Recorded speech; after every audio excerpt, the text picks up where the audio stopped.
All right, let's talk about paracord, and let's add some paracord to the H2O bag. So I have a rope burner here. I use a lot of paracord, so this was a good investment for me. Picked it up on Amazon. I believe it was about $60. I'm not sure how much it'll be now, but really is a good time saver if you use a lot of paracord. So my paracord is from Paracord Galaxy. The price has gone up twice, I believe, since the new year. Kind of crazy, but it's still worth it. You get 100 feet for about $7, $7.50. I'm not sure what the new price is. I haven't looked.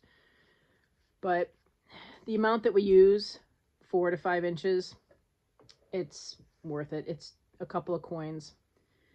So I need 5 inches. That's the size that I like to use on the H2O. So paracord is, this is the 550, by the way. So paracord has a really pretty outside, and it has just these little threads inside. And if you don't seal it off, this will shred when you stitch it, and it will end up pulling out of your bag. So you really want to make sure that you take care of the ends. There are 2 ways you can do it: rope burner or a lighter. I hate this lighter, by the way, but I'll show you how to do the other end with that. So let's get my rope burner going. Normally I have a fan near it to pull out the toxic smell. Yeah, it smells pretty bad. I usually do it near the window as well, but I'll do it here just real quick. So I'll show you how easy this is. You just want to burn it enough so that it melts and forms a seal. So hopefully you can see that. And then I do the other end, but I'll do it with the lighter just to show you that process. All right. And you can see, I don't know if you can see, but my thread's kind of tucked down in there a little bit. It's okay. We're still going to melt it.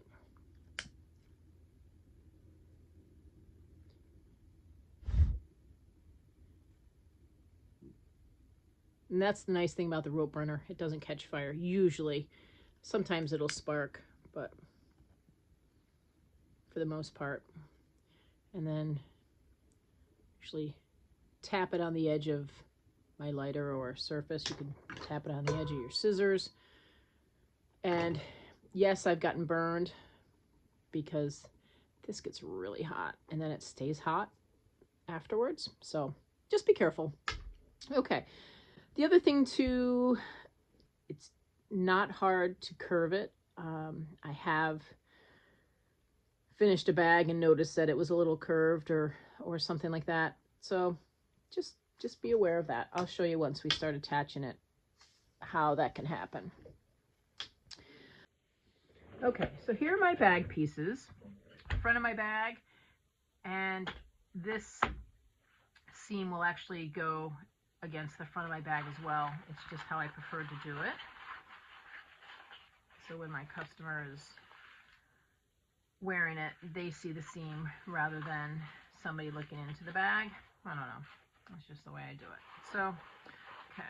So I know that this being the front, normally if this were waterproof canvas or a more stable fabric, I would go ahead and put the paracord, attach it to this edge of the bag. But I'm using a car upholstery fabric that's foam backed, and I don't want to put any more stress on this one. So I like to put the paracord on my waterproof canvas piece, and I want it to go right there.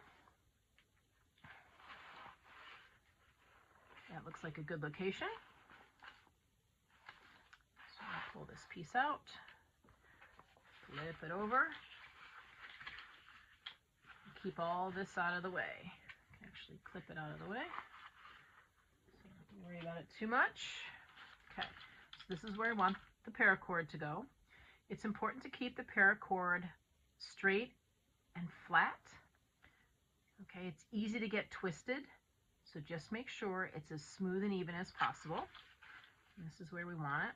I could put a clip there, but I want overhang for the piece because we're going to stitch them together, but then we're also going to top stitch, so it's going to get folded. So I want a little extra to have a little bit more support in whatever gets hung on this piece of paracord. So I'm going to go ahead and stitch. Remember, you want to stitch the curve, so it's going to get curved. Don't stitch straight across. Then you're going to have stitches shown. So stitch the curve. And I also start stitching exactly on the paracord. What happens is, if my foot is approaching, it's going to end up pushing this. I don't have a walking foot, so I just have a straight stitch. So I'm not sure what would happen with a walking foot. It might push it a little bit as well. You have to figure that out with your particular machine, but I like to start stitching directly on top. So my foot will be over this bit here. My first stitch will be here, and then I will move along and then back stitch and stitch it a few times. All right, so let's see what we can do here. Okay, making sure everything's out of the way. I'm just going to take 1/8 seam allowance, so I'm kind of basting it on. I have a stitch length of 3 though, so let's give it a go. I'm going to hold the right side of the paracord. I'm holding this, and I just want it to be held in place so it doesn't get pushed. Here we go. And now it's secured.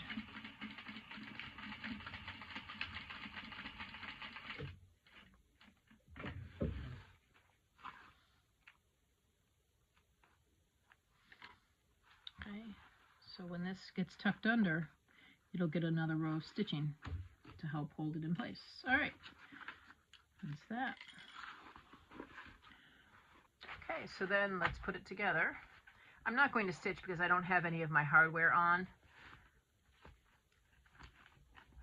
With this fabric, I like this on the outside, and turn this.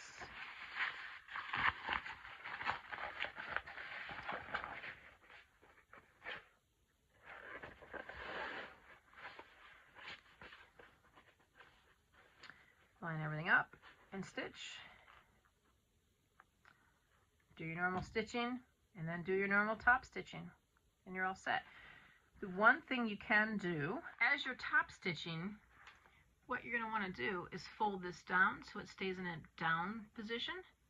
So as I'm top stitching and as I approach, I just hold it down and stitch over the top of it.